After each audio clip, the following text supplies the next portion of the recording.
Today at Yarraville Community Garden, we are going to learn about wicking beds. We're going to do some seasonal planting from propagating from seed and also from seedlings. We're here to learn how to plant little seeds to turn them into yummy vegetables. So we've got a lot of different people from diverse backgrounds here at Yarraville Community Gardens that may know a little or a lot about wicking beds. It's great that we're just coming together today to share some knowledge and getting everyone to learn more about growing food back in their own backyards. Today's just a really nice chance to get people that are not members of the community garden to come in and learn about gardening, and also members of the community garden itself who want to learn more about what to plant and when to plant it. One of the seasons that a lot of people don't take advantage of is autumn, where a lot of gardeners come out in spring and summer and they're super excited. Not many people consider autumn as a great growing season. Coriander, it's funny because a lot of people try to grow it in summer, but it's actually much more suited to colder climates. Coriander is another one that a lot of people like to grow in spring and summer, but it's actually a great time in autumn when the weather's cooler and the coriander won't bolt to seed. At the moment, you could be planting brassicas is a good one, radish, as I was saying, carrots are quite all year round. Radish and carrot, which can be almost grown year round in a temperate climate such as this in Melbourne, in Yarraville Community Gardens. And we've grown a lot of the brassica family. We've got some kale in the garden, some broccoli, some leek, and we are also going to learn all about wicking beds. So when you're starting in a wicking bed, you would need to make sure that the soil is ready for the plants. So if it's fresh, good soil, that's all you need. But if you're starting with older soil, you make sure that the soil is exposed, so you don't have any mulch sitting on top, which would get in the way of the young plants. You basically want to replace back what you've taken out. So it's good to add organic fertilisers, some compost. You would need to add some compost. You might need to add some manure, some cow or sheep manure or something like that, just to give it some nutrition. Whatever was in there before will have used up all the good stuff, so you need to put good stuff back in before you go and put the new little plants in. So we'll probably split into two groups. Get some of you planting in the wicking crate, maybe some the other side of the fence, some this side. Whatever side you fall on the fence, you choose, and we'll make our way over.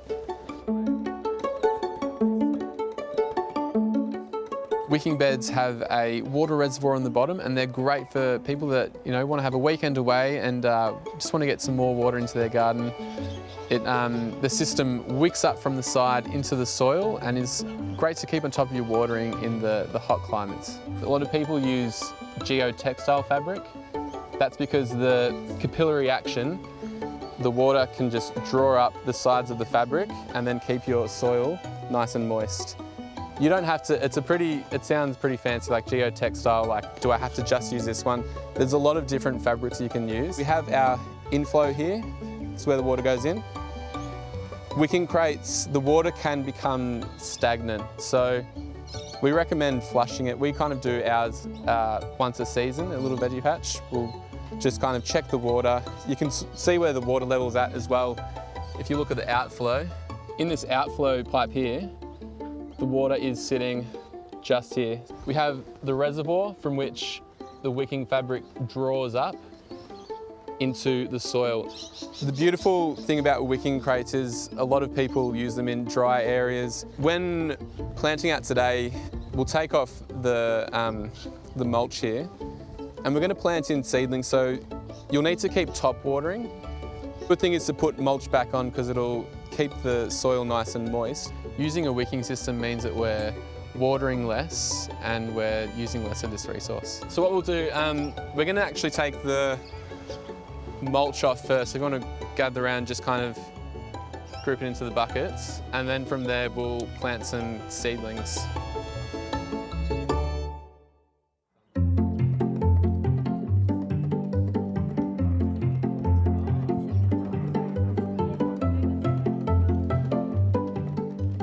Radish are a super quick grower and perfect just to go straight into your patch. One thing that, depending on how many years you've been gardening or how forgetful you feel, labelling your trays. I know too often I've just thought I'll just do it alphabetically, I'll remember it, and then as soon as it pops up, someone's turned it. I can't remember if that was a cabbage, then kale, and Seeds do look quite similar until they get to a certain age, so we often recommend just labelling them. So I'll just go through sowing a seed and then we can divvy up, and it seems simple, right? You're sowing a seed. There's a few, I know there's like actually, yeah, that'd be perfect. That's important. Key ingredient. Key ingredient, water.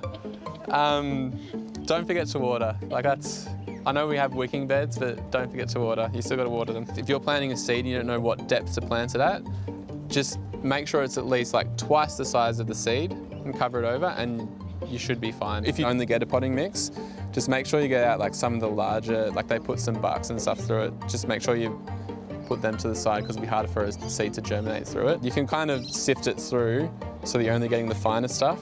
Would recommend seed raising mix because they do literally sift it, and they do put like wetting agents to keep it moist when you're raising a seed. Let's get into it.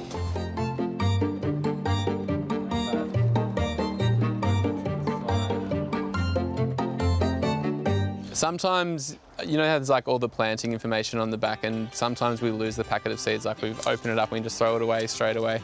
One thing that's like a good trick just to keep on hand is if you're planting a seed and you don't know what depth to plant it at, just make sure it's at least like twice the size of the seed. I like personally using like a finger. Some people use a dibbler, which is good because a lot of them have like a size gauge on them, so you can see like the depth of what you're putting into the soil. The amount that you put in there, sometimes people kind of hedge their bets and put 2 seeds into one hole just to hope that one sprouts. You could either dust over, but you may move the seed, or you can just get new seed mix and kind of just sprinkle it lightly over. Now that I've put that down, what's the most important thing that we have to do? Put it back in. Label it.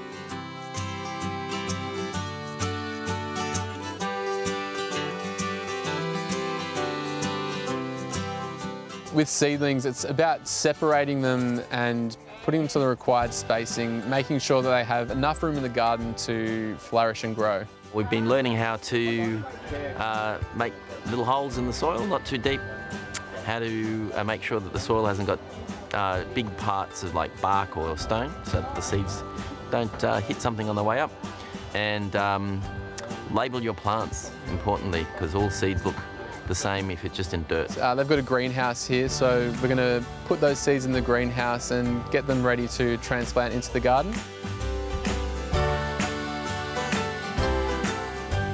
All right, so let's pull out a few. We've got kale, we've got thyme, rosemary.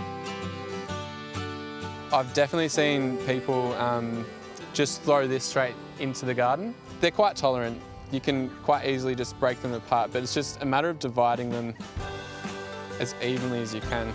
If you have a garden or like planning a future garden bed, you can get 6 hours of sunlight. You're like sitting in a good spot to have most things grow. And you want the smaller plants at the front and the large ones at the back. You don't want larger plants to then kind of create some shadow for these smaller ones, which will then stunt their growth. You want to have the most sun available to all plants at all times.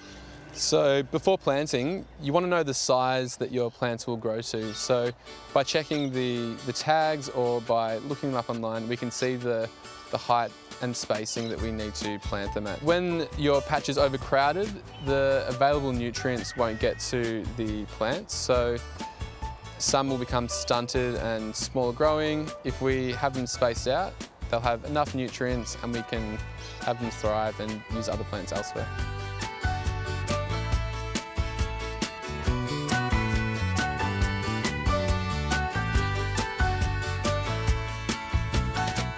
The roots are round in a circle and tied up, and they actually want to grow down into the soil, so you're better off breaking the roots if you have to, but just letting them go in the direction where they're going to want to grow. It's found that roughly like that, see, like we're quite similar, it's 20 centimetres. So that's a good gauge if you don't have a measuring tape in the garden. A hand can be, as my dad says, roughly 20 centimetres.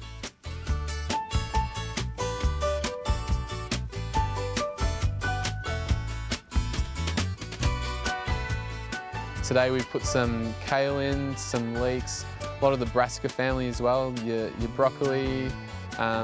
We've got some choys in there as well. There's a lot available to us through autumn. If you get to know the seasons better, you get to know what food's in season, when you're eating food at its peak, when it's, it's most nutritious.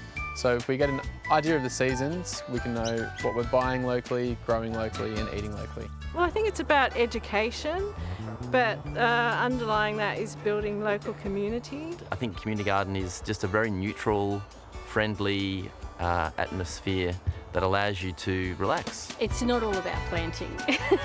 It is about meeting friends, having fun, and learning from each other. It just allows people to do their thing.